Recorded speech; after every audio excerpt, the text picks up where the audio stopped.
Hello friends, welcome to grow with Sibi. I hope कि आप सभी की सीटेट प्रिपरेशन अच्छे चल रही होगी। सो जैसा कि आपको पता है कि कल हमारी एक न्यू सीरीज स्टार्ट हुई थी सीटेट एसएसटी यानी सोशल साइंस पेपर 2 के लिए, जिसमें हम कर रहे हैं प्रीवियस ईयर क्वेश्चंस। और इस सीरीज़ का नाम है रफ्तार सीरीज़।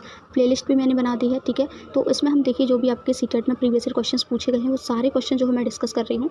और कल की क्लास में मैंने जो है रिसेंटली आपका जो एग्ज़ाम हुआ था ना 20 जनवरी 2024 में 21 जनवरी को, वो सारे मैंने क्वेश्चन डिस्कस किए थे 40 क्वेश्चन, ठीक है। कंटेंट के क्वेश्चन हम यहाँ पर डिस्कस कर रहे हैं।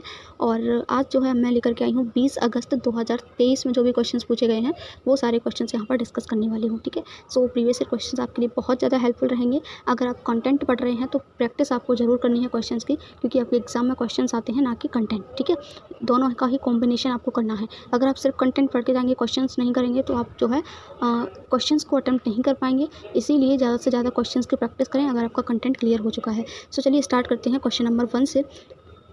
ज़्यादा टाइम नहीं लेंगे हम, जैसा कि हमारी सीरीज़ का नाम भी रफ्तार सीरीज़ है, तो कम से कम टाइम में जो है मैं 40 क्वेश्चंस करवाने की कोशिश करूँगी। तो यहाँ पर देखते हैं क्वेश्चन नंबर 1। यदि ग्रीनविच यामोत्तर समय दोपहर के 12 बजे का है तो 45 डिग्री पूर्व देशांतर पर क्या समय होगा। तो यहाँ पर जो है आपका GMT में जो है दोपहर के 12 बज रहे हैं, तो आपको बताना है कि 45 डिग्री पूर्व देशांतर पर क्या टाइम होगा। 9 बजे, 3 बजे अपराह्न, 10 बजे पूर्वाह्न या फिर 2 बजे अपराह्न। तो देखिए इसका जो करेक्ट आंसर है वो ऑप्शन नंबर 2 हो जाएगा, 3 बजे अपराह्न। अब इस टाइप के क्वेश्चन को सॉल्व कैसे करते हैं वो चीज़ मैं आपको यहाँ बता देती हूँ। तो देखिए यहाँ पर ना, देखिए यहाँ पर आपके बस बाहर कितने बज रहे हैं GMT में 12, ठीक है, 12 o'clock हो रहे हैं। देखिए जब भी हम एक पूर्व देशांतर में बढ़ते हैं तो 1 डिग्री पर जो है आपका क्या होता है 4 मिनट, 1 डिग्री बढ़ने पर जो है 4 मिनट आपकी लगती हैं, ठीक है। तो यहाँ पर देखिए कितना डिग्री बढ़ रहा है 45 डिग्री, तो 45 डिग्री पर क्या समय हो जाएगा 45 × 4 यानी कि कितनी मिनट हो जाएंगे 5 चौके 20, 2 4 चौके 16, 17 18, यानी कि 45 डिग्री पूर्व की साइड बढ़ने पर 180 मिनट का समय लगेगा। और 180 मिनट का क्या मतलब होता है 3 घंटे। 180 मिनट का मतलब क्या है 3 घंटे। अरे 1 घंटे में 60 मिनट होती है ना, तो 60 दूनी 120 और 60 दिया 180। तो एक जो है आपका 180 मिनट बराबर 3 घंटे। तो GMT में कितना था 12 और 3 आपका हो गया 1 2 3, यानी 3 बज रहे हैं अपराह्न, ठीक है। सो ऑप्शन नंबर 2 इसका यहाँ बिल्कुल करेक्ट है। नेक्स्ट क्वेश्चन देख लेते हैं। तटीय क्षेत्रों में समुद्री गुफाएं बनती हैं। समुद्री गुफाओं के निर्माण के लिए उपयुक्त कारण का चयन कीजिए। पहला है तरंगों द्वारा अपर्दन और निक्षेपण, दूसरा पवन अपर्दन, तीसरा मानव निर्मित गतिविधि, लास्ट है आपका सैलों का गिरना। तो ऑप्शन नंबर 1 करेक्ट हो जाएगा, तरंगों द्वारा अपर्दन और आपका निक्षेपण। नेक्स्ट क्वेश्चन है आपका यहाँ पर, स्थान परिवर्तन से प्राकृतिक वनस्पति में भी परिवर्तन होता है। सदाबहार वृक्ष भूमध्यवर्ती प्रदेश के समीप ही क्यों उगते हैं, उसका कारण आपको यहाँ पर सेलेक्ट करना है। सो मध्य तापमान और मध्य वर्षा, भारी वर्षा और उच्च तापमान, निम्न वर्षा और उच्च तापमान, मध्य वर्षा और निम्न तापमान के कारण। तो यहाँ पर करेक्ट आंसर ऑप्शन नंबर 2 है, भारी वर्षा और उच्च तापमान के कारण ऐसा होता है, ठीक है। नेक्स्ट क्वेश्चन देख लेते हैं। अक्षांशों यानी लैटिट्यूड के बारे में आपको बताना है कि इनमें से कौन सा कथन सही है, ठीक है। तो यहाँ पर 4 ऑप्शंस आपको दे रखे हैं। उत्तर ध्रुवी वृत्त विषुवत रेखा के 23 सही 1/2 डिग्री उत्तर में स्थित है। मकर रेखा दक्षिणी गोलार्ध से होकर गुजरती है। दक्षिणी ध्रुवी वृत्त विषुवत रेखा के 23 सही 1/2 डिग्री दक्षिण में स्थित है। लास्ट है कर्क रेखा दक्षिणी गोलार्ध से होकर गुजरती है। तो करेक्ट आंसर जो है इसका यहाँ पर हो जाएगा ऑप्शन नंबर 2, मकर रेखा दक्षिणी गोलार्ध से होकर के गुजरती है। नेक्स्ट क्वेश्चन देख लेते हैं। ग्लोब को 2 बराबर भागों में बांटने के लिए खींची गई रेखा क्या कहते हैं। बहुत ज़्यादा इंपॉर्टेंट क्वेश्चन है और बहुत ईजी क्वेश्चन है। तो करेक्ट आंसर ऑप्शन नंबर 1 हो जाएगा इसका, इसको हम कहते हैं विषुवत रेखा। नेक्स्ट क्वेश्चन नंबर 26 देख लेते हैं। निम्न में से क्वेश्चन नंबर 6 है हमारा ये। निम्न में से ग्लोब के बारे में कौन सा कथन सही है। ग्लोब के बारे में बताना है। तो ग्लोब पर अक्षांतर और देशांतर रेखाएं हैं और यह अपने अक्ष पर झुकी हुई अवस्था में है। यह पृथ्वी का वास्तविक प्रतिरूप है। यह अंडाकार आकृति में है। तो यहाँ पर आपको बताना है कौन सा सही होगा, BCD, ABD, ACD या फिर ABC, इनमें से सिलेक्ट करना है। तो यहाँ पर ऑप्शन नंबर 4 आपका करेक्ट हो जाएगा। A, B और C ये तीनों सही हैं। ग्लोब के बारे में ऑप्शन नंबर D गलत है, ये अंडाकार आकृति में नहीं होता है, ठीक है। सो नेक्स्ट क्वेश्चन देख लेते हैं अभी हम यहाँ पर। नेक्स्ट क्वेश्चन है हमारा, समताप मंडल की परिस्थितियाँ यानी कि स्ट्रेटोस्फेयर के बारे में बात हो रही है। हवाई जहाज़ उड़ाने के लिए आदर्श होती हैं। यहाँ पर जो है हम हवाई जहाज़ उड़ा सकते हैं। क्यों होती हैं वो आपको बताना है। सो देखिए ये जितनी भी लेयर है ना हमारे एटमॉस्फेयर यानी वायुमंडल में, समताप मंडल, क्षोभ मंडल, इन सभी के बारे में आपको अच्छे से पढ़ना है। यहाँ से क्वेश्चन बहुत रिपीट होते हैं, ठीक है। सो अभी क्वेश्चन का आंसर देखते हैं। तो इसका करेक्ट आंसर ऑप्शन नंबर 3 हो जाएगा। देखिए यहाँ पर क्या होता है, बादल और मौसम संबंधी घटनाएं नहीं होती हैं, ये इनसे मुक्त होती है, इसीलिए यहाँ पर हम जो है हवाई जहाज़ उड़ा सकते हैं। नेक्स्ट क्वेश्चन देख लेते हैं, क्वेश्चन नंबर 8। यहाँ पर आपको जो है मैचिंग्स दे रखी हैं। कॉलम 1 का कॉलम 2 से आपको मैच करना है। तो आप सभी को पता होगा कि ओजोन परत जो है हमारी, ओजोन लेयर कहाँ पाई जाती है, समताप मंडल में। सो ऑप्शन नंबर A का जो है आपका 3rd होने वाला है।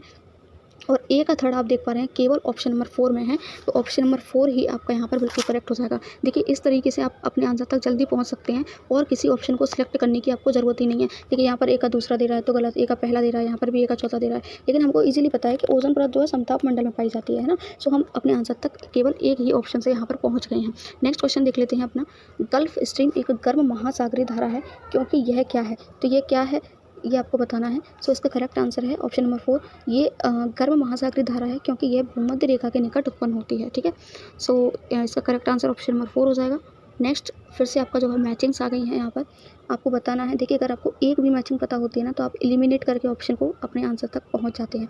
तो ये कुछ कृषि के प्रकार दे रखे हैं और ये आपके क्षेत्र और प्रदेश दे रखे हैं, आपको बताना है कौन सा सही है। तो देखिए जो आपकी स्थानांतरित कृषि होती है वो आपकी सघन वन वाले जो क्षेत्र होते हैं वहाँ पर होती है, तो ए का आपका जो है थर्ड करेक्ट है और ए का थर्ड आपका केवल ऑप्शन नंबर 2 में है। सो ऑप्शन नंबर 2 ही आपका यहाँ बिल्कुल करेक्ट हो जाएगा। बाकी आप मैच कर सकते हैं अगर आपको कोई और भी पता है, जैसे वाणिज्यिक अनाज कृषि कहाँ होती है, तो शीतोष्ण घास के मैदान में। ठीक है, गहन निर्वाह कृषि कहाँ पर होती है, तो ये सघन जनसंख्या वाले में।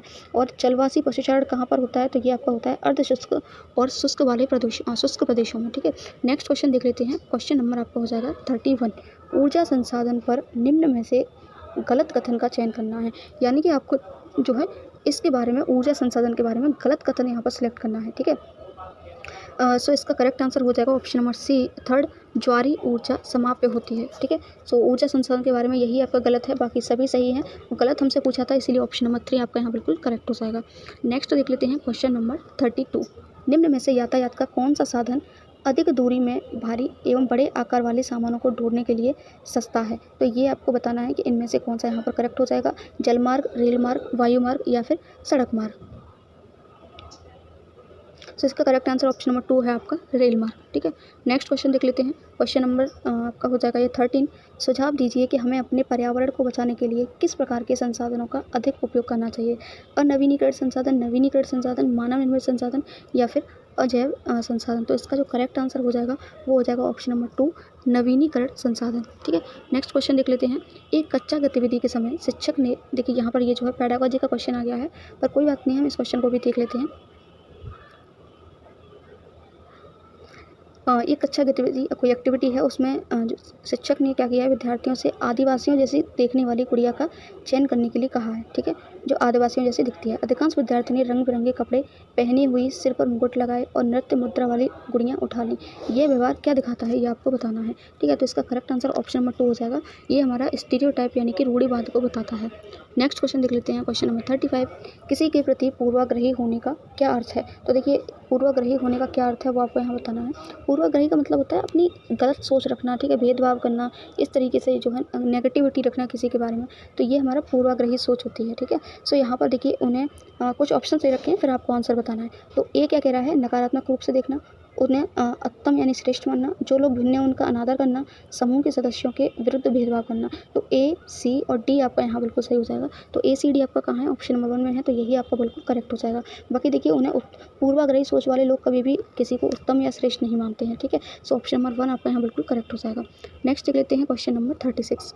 कथन और कारण दे रखा है। कथन क्या है, संघीय व्यवस्था भारत में सांस्कृतिक विविधताओं की आवश्यकताओं तथा मांगों का पालन करती है।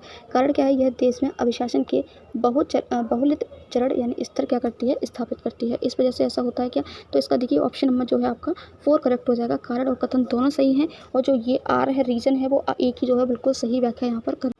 Question number 17। निम्न में से किन घटनाओं की पहचान अनुसूचित जाति और अनुसूचित जनजाति अधिनियम 1989 के उल्लंघन के रूप में की गई थी। तो 4 आपको दे रखी हैं, आपको सही विकल्प का चयन करना है कि किस किस की गई थी। ठीक है, सो यहाँ पर ऑप्शन से रखे हैं ए बी डी तीनों की, ए सी डी की या फिर ए बी सी डी चारों की। ठीक है, और लास्ट ऑप्शन है आपका ए बी सी तीनों की। ठीक है, सो देखते हैं पहला है क्या, ए हमारा कह रहा है ऊंची जाति के लोगों द्वारा अनुसूचित जाति के लोगों के विरुद्ध हिंसा। ठीक है, दूसरा क्या है, अनुसूचित जाति समुदाय के सदस्य को आपत्तिजनक पदार्थ खाने के लिए बाध्य करना, गैर आदिवासी लड़की व्यापारियों को जनजातीय भूमि के दोहन की अनुमति देना, अनुसूचित जाति समुदाय के सदस्य से विवाह करना। तो इसका जो करेक्ट आंसर है वो ऑप्शन नंबर 4 है। यहाँ पर ए, बी और सी इसके। नेक्स्ट क्वेश्चन आपका मिड डे मील यानी कि जो आपका मध्याह्न भोजन योजना है उसमें विद्यार्थियों में जातिगत पूर्वाग्रहों को कम करने में सहायता की है तथा सामाजिक न्याय को बढ़ावा दिया है। सही विकल्प के चयन द्वारा कथन को समझाइए। तो यहाँ पर इन चारों में से कौन कौन से कथन सही हैं वो आपको बताना है, फिर ऑप्शन यहाँ पर सिलेक्ट करना है। ABD तीनों सही हो सकते हैं, ACD सही हो सकता है, ABCD चारों सही हो सकते हैं ना। तो यहाँ पर ऑप्शन पहले कथन पढ़ते हैं, सभी जातियों के बच्चे साथ साथ खाते हैं। तो देखिए इससे क्या होगा, वो जो पूर्वाग्रह यानी कि जो नेगेटिविटी है, जो गलत थॉट है कि इन जातियों के बच्चों के साथ नहीं रहना चाहिए, उनके साथ रहना चाहिए, ये सभी क्या होंगे, कम करने में सहायता मिलेगी। तो ये तो आपका सही है। भी क्या है, कई स्थानों में दलित महिलाओं को खाना पकाने के लिए रखा गया है, यानी कि जो दलित महिलाएं उनको रखा जाएगा, तो इससे भी जो है क्या होगा, कम होगा आपका पूर्वाग्रह। तो AB भी सही है। स्कूलों में क्या है, गरीब बच्चों का जो प्रवेश है वो बढ़ गया है, ये भी आपका सही है। स्कूल छोड़ने में दरों में कमी आई। तो चारों ही आपके यहाँ करेक्ट है। तो ऑप्शन नंबर 3 आपका यहाँ बिल्कुल करेक्ट हो जाएगा। नेक्स्ट क्वेश्चन नंबर 19 देख लेते हैं। निम्न में से कौन से प्रावधान भारतीय न्यायिक व्यवस्था की स्वतंत्रता सुनिश्चित करते हैं? आपको 4 ऑप्शन दे रखे हैं, सही विकल्प का आपको चयन करना है। ABD तीनों, ACD, ABCD या फिर ABC, ठीक है। सो यहाँ पर कथन पढ़ लेते हैं कौन कौन से दे रखे हैं भारतीय न्यायिक व्यवस्था के बारे में। न्यायाधीशों की नियुक्ति की प्रक्रिया में विधायिका शामिल नहीं होती है। न्यायाधीशों का निश्चित कार्यकाल, न्यायाधीशों के आचरण की संसद चर्चा नहीं कर सकती है। सर्वोच्च न्यायालय के मुख्य न्यायाधीश को शपथ कौन दिलाता है? राष्ट्रपति दिलाते हैं। तो इसका जो ऑप्शन नंबर 3 है वो करेक्ट हो जाएगा। सारे ही आपके यहाँ पर विकल्प जो है सही है, ठीक है। सो सारे ही ABCD सही हैं आपके। नेक्स्ट क्वेश्चन देख लेते हैं 40। ऑफिस जाने वाली महिला जैसे वेतन और सम्मान दोनों मिलते हैं, यानी सैलरी भी मिलती है, रेस्पेक्ट भी मिलती है, द्वारा निष्पादित ऑफिस संबंधी काम की तुलना में घरेलू महिला द्वारा निष्पादित काम अनदेखा तथा अदत्त हो जाता है। यानी कि जो लोग ऑफिस जाते हैं उनको ज़्यादा रेस्पेक्ट मिलती है, सैलरी भी मिलती है, बजाय उनके जो महिलाएं जो हैं घर में काम करती हैं, ठीक है, घरेलू काम करती हैं। इसके पीछे के संभाव्य कारण की जांच कीजिए। तो इसके पीछे क्या कारण है? कार्यालयीय काम का अतिमूल्यन, घरेलू काम के लिए कम समय लगना, भारतीय समाज की पितृक व्यवस्था और घरेलू काम का अवमूल्यन। तो इसका करेक्ट आंसर ऑप्शन नंबर 4 है। यहाँ पर घरेलू काम का जो है अवमूल्यन किया जा रहा है। नेक्स्ट क्वेश्चन है, भारतीय नागरिकों को अनुदत्त किस मौलिक अधिकार की परिधि के अंतर्गत सर्वोच्च न्यायालय ने भोजन के अधिकार, निजता के अधिकार तथा प्रदूषण मुक्त जल एवं वायु के अधिकार की व्याख्या की है? तो ऐसा कौन सा आर्टिकल में किया गया? आर्टिकल 21 में। सो ऑप्शन नंबर 2 करेक्ट हो जाएगा, अनुच्छेद 21। नेक्स्ट क्वेश्चन है आपका, भारतीय धर्मनिरपेक्षता अमेरिकी धर्मनिरपेक्षता से अलग है, भिन्न है, ठीक है। दोनों के बीच के भेदों की पहचान करने वाले सही विकल्पों की निम्न में से पहचान कीजिए। यहाँ पर आपको 4 डिफरेंस दिए गए हैं, किसके बारे में? भारतीय धर्मनिरपेक्षता और अमेरिकी धर्मनिरपेक्षता के बारे में, ठीक है। आपको पहचानना है कि कौन से डिफरेंस जो है सही है और कौन से गलत हैं। तो सही विकल्प का आपको चयन करना है, कौन से सही है वो आपको फाइंड करनी है यहाँ पर।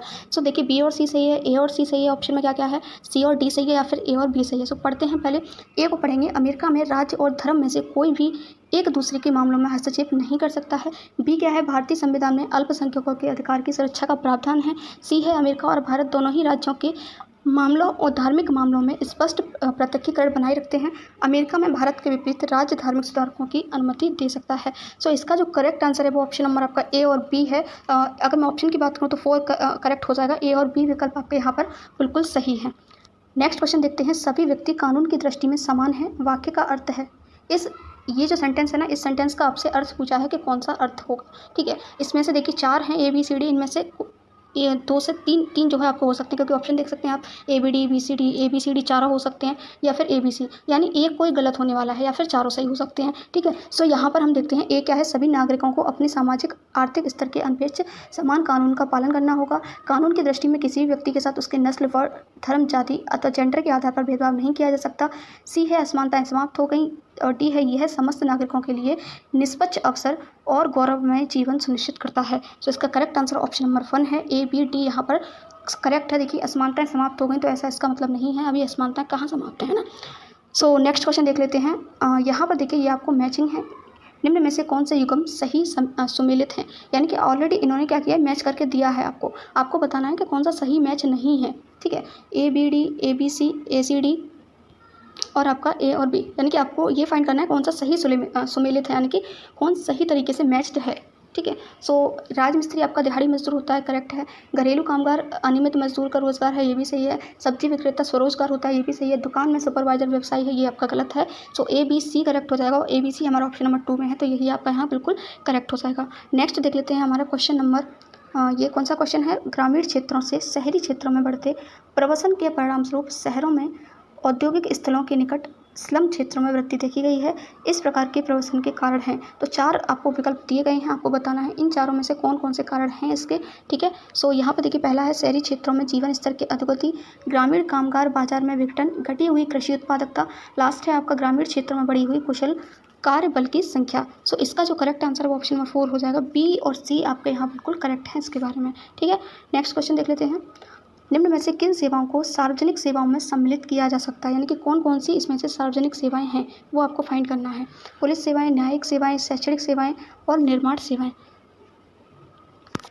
सो करेक्ट आंसर हो जाएगा ऑप्शन नंबर 4, ए, बी और सी, ये तीनों ही आपकी क्या है, सार्वजनिक सेवाओं में आती हैं। पुलिस सेवाएं, न्यायिक सेवाएं और आपकी शैक्षिक सेवाएं।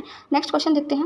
1883 में इल्बर्ट बिल का विरोध किया गया, क्योंकि इसका विरोध क्यों किया गया वो आपको यहाँ पर सिलेक्ट करना है और सही विकल्प का इनमें से चयन करना है। केवल सी इसका कारण है, बी और सी कारण है, या फिर केवल डी कारण है और ए और डी कारण है। तो यहाँ पर हम देख पा रहे हैं या तो आपका एक करेक्ट हो सकता है या फिर दो ऑप्शन यहाँ पर करेक्ट हो सकते हैं, ठीक है। तो पढ़ते हैं और देखते हैं कौन सा करेक्ट होने वाला है। ए क्या है, भारतीयों ने इसका विरोध किया था क्योंकि इस बिल ने ब्रिटिश सरकार को बिना सबूत के भारतीयों पर मुकदमा चलाने की छूट दे दी थी। बी क्या है, अंग्रेजों ने इस बिल का विरोध किया क्योंकि अब भारतीय भी ब्रिटिश या यूरोपीय व्यक्तियों पर मुकदमा चला सकते हैं। सी है, बिल विधेयक ने अंग्रेज और भारतीय न्यायाधीशों के बीच समानता स्थापित करने का प्रयास किया था। लास्ट है आपका, बिल भारतीय लोगों के प्रति नस्लवादी नजरिया रखता था, ठीक है। तो इसका जो करेक्ट आंसर है ऑप्शन नंबर 2 है। बी और सी यहाँ पर जो है इसके बारे में बिल्कुल सही है, ठीक है। नेक्स्ट क्वेश्चन देख लेते हैं। नेक्स्ट क्वेश्चन है आपका, स्वतंत्र भारत के संबंध में निम्न कथनों पर विचार करना है, यानी कथन और कारण वाला क्वेश्चन है ये। कथन क्या है, कानून की समझ समानता की संवैधानिक मान्यता के बावजूद कुछ भारतीय अन्य की तुलना में अधिक समान हैं।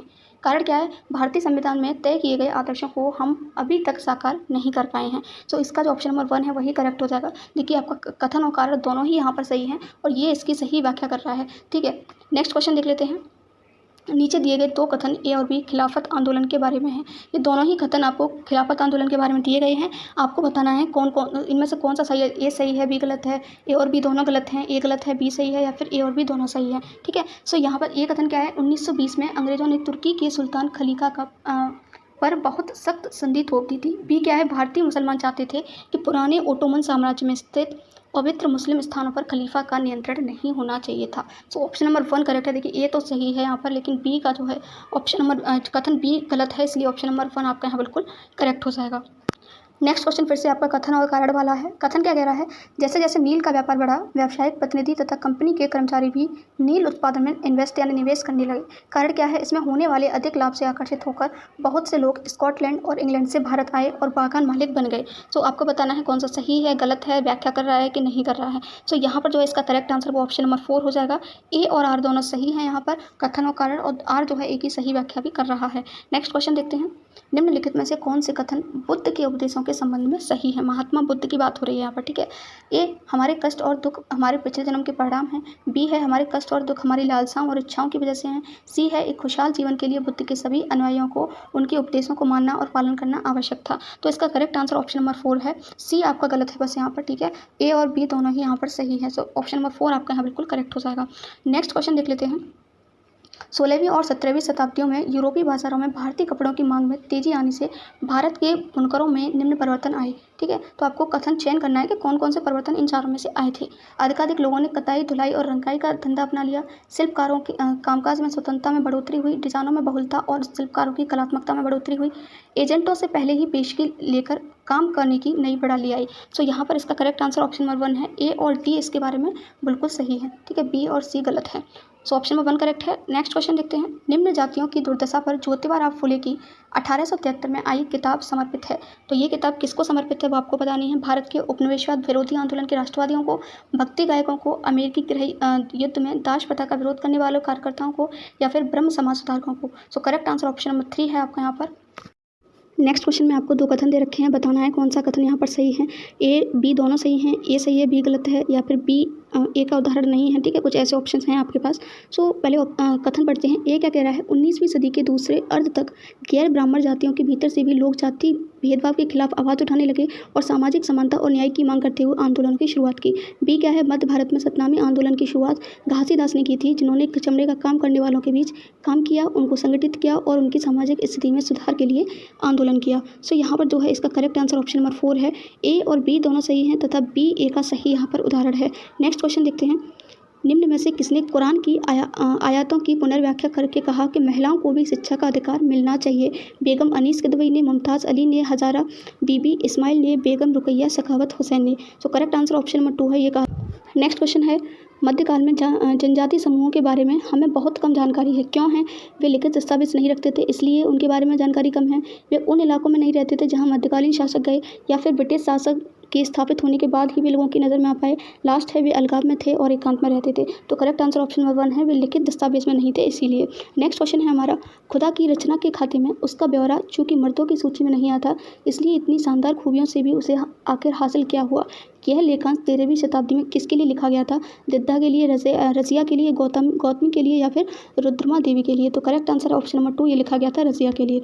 नेक्स्ट क्वेश्चन, 12वीं शताब्दी में प्रयुक्त प्रौद्योगिकी के संबंध में निम्न में से कौन सा कथन सही है? 2 कथन आपको दे रखे हैं, बताना है कौन सा सही है।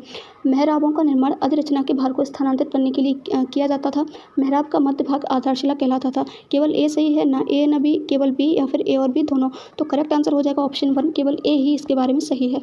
नेक्स्ट क्वेश्चन, निम्न में से कौन से पुरापाषाण काल स्थल में चूना पत्थर से बने औजार मिले थे? कोल्ड हवा, इनाम गांव, ब्रह्मगिरी, या फिर हुसगी? तो करेक्ट आंसर इसका हो जाएगा ऑप्शन नंबर 4, हुसगी। नेक्स्ट क्वेश्चन, निम्न में से कौन सा महाजनपदों के नियमित रूप से कर वसूलने के संदर्भ में सही नहीं है, यानी गलत पूछ रहा है आपसे, ठीक है। सो आखेटकों तथा संग्राहकों को भी जंगल से प्राप्त वस्तुएं राजा को देनी होती थी। व्यापार में खरीदी व बेची जाने वाली वस्तुओं पर कर लगाया जाता था। ज़्यादातर फसलों पर कर उपज का 1/2 यानी कि आधा हिस्सा निर्धारित होता था, या फिर चरवाहों को जानवरों या उनके उत्पाद के रूप में कर देना पड़ता था। तो ऑप्शन नंबर 3 यहाँ पर गलत है इसके बारे में, और गलत ही हमसे पूछा था, इसलिए ऑप्शन नंबर 3 आपका यहाँ बिल्कुल करेक्ट हो जाता। तो ये आपके SST के 40 क्वेश्चन हुए। आई होप कि आपको क्लास अच्छी लगी होगी। Thank you so much for watching this video.